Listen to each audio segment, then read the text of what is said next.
CAD versus Google Sites, best website builder.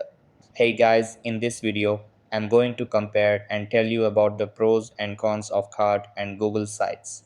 So make sure to watch this video till the end and let's get started. First, let's talk about CAD.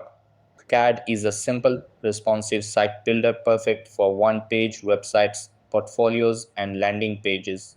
It's known for its sleek templates and ease of use. Pros of CAD: very user-friendly interface. Great for creating landing pages and personal sites.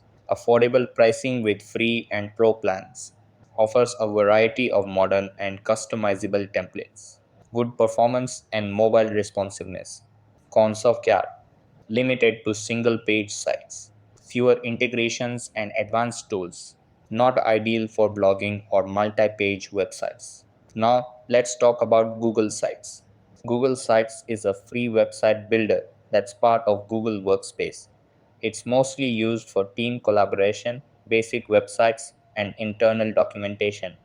Pros of Google Sites: completely free to use, easy integration with Google Drive, Docs, Sheets, etc.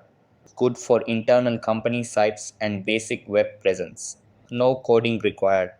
Cons of Google Sites: limited design flexibility and modern templates. Not suitable for professional or visually complex websites. Very basic features compared to other site builders. So that's basically the main differences between CAD and Google Sites, which will help you in choosing the right one for you. So that's all for this video.